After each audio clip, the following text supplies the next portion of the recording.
चलिए जानते हैं आज की देश और दुनिया की सिलेक्टेड काम की और महत्वपूर्ण 50 बड़ी खबरों को सिर्फ 10 मिनट में। पर अभी तक आपने इस वीडियो को लाइक नहीं किया तो लाइक कर दीजिए। तो चलिए वीडियो स्टार्ट करते हैं। बंगाल की लाइट से जगमगाएगी अयोध्या की दिवाली। 10 लाख लाइट से बनाए जा रहे 30 मेन गेट। कोलकाता के कारीगर रात भर सजा रहे राम के द्वार। राकेश टिकैत की केंद्र को चेतावनी। किसानों को जबरन बॉर्डरों से हटाया तो देश भर में सरकारी दफ्तरों को गल्ला मंडी बना देंगे। वैक्सीनेशन को लेकर महाराष्ट्र समेत 12 राज्यों के सीएम से 2 नवंबर को बात करेंगे पीएम मोदी। पीएम मोदी का G20 से वादा। भारत 2022 के आखिर तक 5 अरब कोविड वैक्सीन बनाएगा। कोवैक्सीन के WHO अप्रूवल में मांगी सबकी मदद। योगी के गढ़ में गरजी प्रियंका गांधी। पीएम मोदी मायावती और अखिलेश पर जमकर किया प्रहार। राष्ट्रीय एकता दिवस पर सीएम योगी ने मार्च पास्ट को दिखाई हरी झंडी। बोले राष्ट्र की एकता में सरदार पटेल का योगदान स्मरणीय रहेगा। बिहार को मोदी सरकार का तोहफा। राज्य के 4 स्टेशन जल्द बनेंगे वर्ल्ड क्लास। मिलेगी एयरपोर्ट जैसी सुविधाएं। गोवा में सियासी हलचल शुरू। पंजाब और उत्तराखंड के बाद गोवा में अरविंद केजरीवाल का 300 यूनिट फ्री बिजली का ऐलान।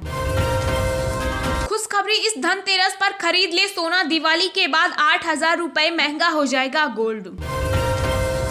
झारखंड में अब शादियों और सामाजिक समारोह में 50 से बढ़कर 500 लोग हो सकेंगे शामिल। गाइडलाइंस हुई जारी। आर्यन खान केस पर बोले ओवैसी जिसके पास पैसा है उसके बेटे की भी हो जाती है बेल।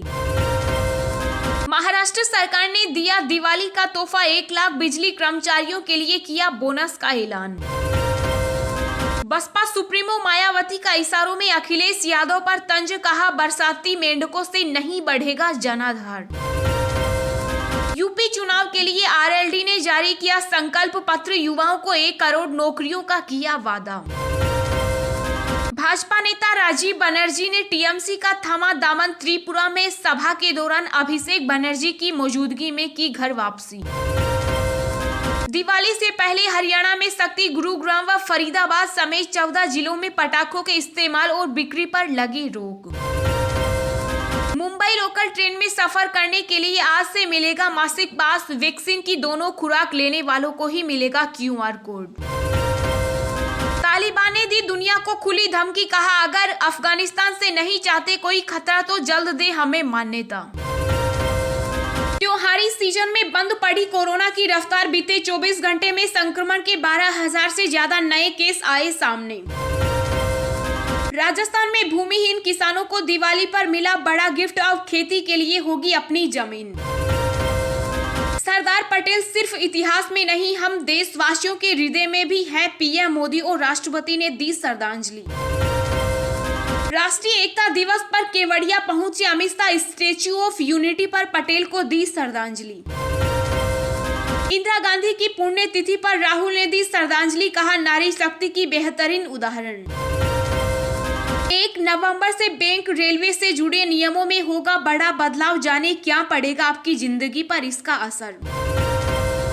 प्रियंका गांधी का बयान किसानों को कुचले जाने के खिलाफ डटे रहने की प्रेरणा देता है। सरदार पटेल का संघर्ष। भारत ने लॉन्च किया पहला मानवयुक्त समुद्री मिशन। सागर की गहराई में खोजेगा रहस्य। तेल की कीमतों में बेतहाशा बढ़ोतरी जारी। लगातार 5वें दिन महंगे हुए पेट्रोल डीजल। जानिए आपके शहर में क्या है रेट। क्रूज ड्रग्स केस में वानखेड़े परिवार को मिला राज्य मंत्री अठावले का समर्थन। नवाब मलिक बोले समीर तो जन्मजात मुसलमान। क्रूज ड्रग्स केस में आर्यन खान की रिहाई के बाद अरबाज मर्चेंट और मुनमुन धमेचा भी आए जेल से बाहर। मौसम विभाग ने जारी की कई राज्यों में भारी बारिश की चेतावनी। जाने अपने शहर का हाल। राजस्थान सरकार का दावा 2 करोड़ लोगों को लग चुकी है वैक्सीन की दूसरी डोज। केरल और पश्चिम बंगाल की रिक्त राज्यसभा सीट के लिए 29 नवंबर को होगा उपचुनाव। जी हाँ दोस्तों, और भी बहुत बड़ी काम की खबरें निकल कर आ रही हैं, इसलिए वीडियो को लास्ट तक जरूर देखना। तो चलिए अब जानते हैं जो महत्वपूर्ण काम की खबरें हैं उनको विस्तार से। पर इससे पहले अभी तक आपने इस वीडियो को लाइक नहीं किया तो लाइक कर दीजिए।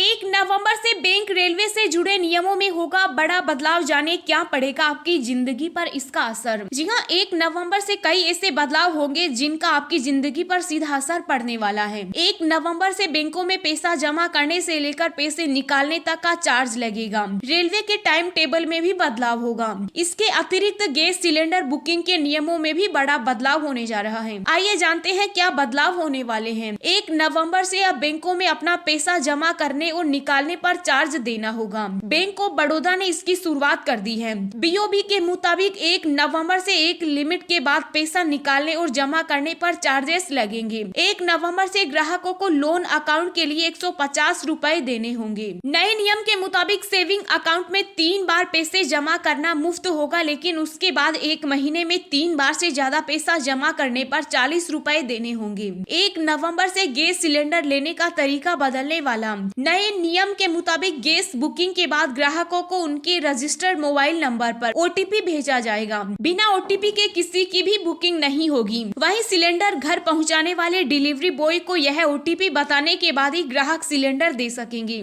बता दें कि नई सिलेंडर डिलीवरी पॉलिसी के तहत कंपनियों ने पहले ही सभी ग्राहकों को अपना नाम, पता और मोबाइल नंबर अपडेट करने की सलाह दी। 1 नवंबर से भारतीय रेलवे देश भर में ट्रेनों के टाइम टेबल को बदल रहा है। दरअसल ये बदलाव पहले से ही तय कर दिए गए थे। पहले ये 1 अक्टूबर से होना था, लेकिन बाद में इसे बढ़ाकर 1 नवंबर तक कर दिया गया। इसके अलावा देश में करीब 30 राजधानी ट्रेनों का समय बदल जाएगा।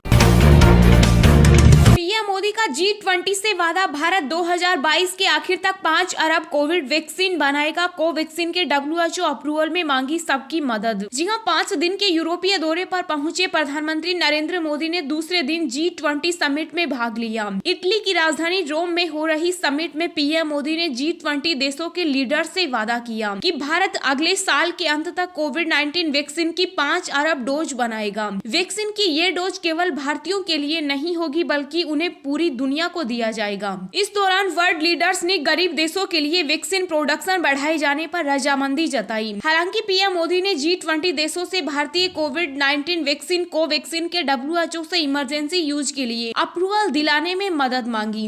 इस वैक्सीन का निर्माण भारतीय कंपनी भारत बायोटेक ने किया है। मोदी ने कहा कि WHO से अप्रूवल मिलने पर नई दिल्ली को 5 अरब वैक्सीन बनाने का टारगेट हासिल करने में आसानी होगी। रिपोर्ट के मुताबिक रोम में पीएम मोदी ने G20 के global health and global economy session में भाग लिया। उनके साथ मौजूद विदेश सचिव हर्षवर्धन श्रृंगला ने बताया कि प्रधानमंत्री ने G20 देशों के लीडर्स को भारत की मेडिकल सप्लाई के बारे में बताया। पीएम मोदी ने बताया कि कोविड-19 महामारी की शुरुआत के बाद से भारत 150 देशों को मेडिकल सप्लाई दे चुका। श्रृंगला ने बताया कि प्रधानमंत्री ने भारत में 1 अरब लोगों को कोविड-19 वैक्सीन की पहली डोज दिए जाने की अपनी सरकार की सफलता की भी जानकारी दी। समिट की शुरुआत में हुए सेशन में पीएम मोदी और इटली के पीएम मारियो द्राघी ने एनर्जी के क्षेत्र में मिलकर काम करने पर सहमति जताई। मीटिंग में अमेरिकी राष्ट्रपति Joe Biden, German chancellor Angela Merkel, France के राष्ट्रपति इमैनुअल मैक्रों, यूके के पीएम बोरिस जॉनसन के अलावा कई ग्लोबल लीडर मौजूद थे। राकेश टिकैत की केंद्र को चेतावनी। किसानों को जबरन बॉर्डरों से हटाया तो देश भर में सरकारी दफ्तरों को गल्ला मंडी बना देंगे। जी हाँ, केंद्र के 3 नए कृषि कानूनों को लेकर गतिरोध अब भी बरकरार है। कानूनों को रद्द कराने पर अड़े किसान इस मुद्दे पर सरकार के साथ आर पार की लड़ाई का ऐलान कर चुके हैं। कृषि कानूनों के विरोध में आंदोलन कर रहे भारतीय किसान यूनियन के नेता राकेश टिकैत ने केंद्र सरकार को चेतावनी दी है कि अगर किसानों को बॉर्डरों से जबरन हटाने की कोशिश हुई तो वे देश भर में सरकारी दफ्तरों को गल्ला मंडी बना देंगे। संयुक्त किसान मोर्चा ने टीकरी बॉर्डर पर बैरिकेड हटाने और दिल्ली हरियाणा मार्ग के एक रास्ते को खोले जाने के बाद कहा कि अगर केंद्र को पूरी तरह से रास्ते खोलने हैं तो उसे कृषि कानूनों पर किसानों की मांग को पूरा करने के लिए बातचीत का रास्ता भी खोलना चाहिए। केंद्र के 3 कृषि कानूनों के खिलाफ विरोध प्रदर्शन की अगुवाई कर रहे संयुक्त किसान मोर्चा ने कहा कि किसानों ने कभी सड़कों को अवरुद्ध नहीं किया। बता दें कि शनिवार को 11 महीने बाद प्राधिकारों ने टीकरी सीमा पर लगे बैरिकेड हटाने के बाद दिल्ली से हरियाणा जाने वाली सड़क का एक मार्ग खोल दिया है। योगी के गढ़ में गरजी प्रियंका गांधी, पीएम मोदी, मायावती और अखिलेश पर जमकर किया प्रहार। जी हां, कांग्रेस पार्टी की महासचिव प्रियंका गांधी उत्तर प्रदेश के मुख्यमंत्री योगी आदित्यनाथ के गढ़ गोरखपुर में जमकर गरजी। अपनी जनसभा के दौरान उन्होंने पीएम मोदी और सीएम योगी पर निशाना साधने के अलावा राज्य के पूर्व मुख्यमंत्री मायावती और अखिलेश यादव पर भी जमकर प्रहार किया। प्रियंका गांधी ने अपने भाषण में कहा कि जब से योगी आदित्यनाथ मुख्यमंत्री बने हैं तब से ही वो लोगों की समस्याओं को नहीं सुन रहे और हवाई जहाज में चढ़कर चले जाते हैं। उन्होंने कहा, गृह मंत्री अमित शाह कहते हैं कि अब यूपी में अपराधियों को ढूंढना पड़ता है तो दूरबीन की जरूरत होती है, लेकिन उनके साथ मंच पर अजय मिश्रा टेनी बैठे थे। मैं कहती हूँ कि दूरबीन छोड़िए और चश्मा लगाइए। उन्होंने आगे कहा कि कांग्रेस ने रेल, हवाई अड्डा सब कुछ बना के दिया। भाजपा ने 70 सालों की मेहनत 7 सालों में गवा दी, सारी संपत्तियां बेच डाली। उन्होंने कहा कि हवाई चप्पल वालों को हवाई जहाज में बिठाने का सपना दिखाया गया था,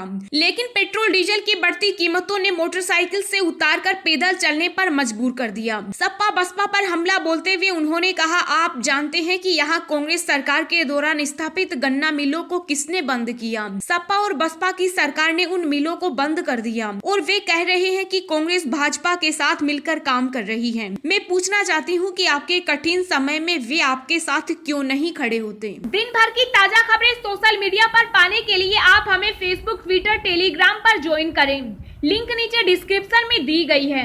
इसके साथ ही खबरें सबसे पहले पाने के लिए चैनल को सब्सक्राइब करें और बेल आइकन को प्रेस करके ऑल को सेलेक्ट करें। राष्ट्रीय एकता दिवस पर केवड़िया पहुंचे Amit Shah, statue of unity पर पटेल को दी श्रद्धांजलि। जी हां, सरदार वल्लभ भाई पटेल की जयंती पर केंद्रीय गृह मंत्री अमित शाह ने गुजरात के केवड़िया में स्टैच्यू ऑफ यूनिटी पर पुष्पांजलि अर्पित की। गृह मंत्री इस मौके पर केवड़िया में सरदार वल्लभ भाई पटेल को समर्पित 182 मीटर ऊंची प्रतिमा के पास राष्ट्रीय एकता दिवस समारोह में शामिल हुए। गृह मंत्री अमित शाह ने राष्ट्रीय एकता दिवस के मौके पर केवड़िया में स्टैच्यू ऑफ यूनिटी में आयोजित कार्यक्रम में हिस्सा लिया।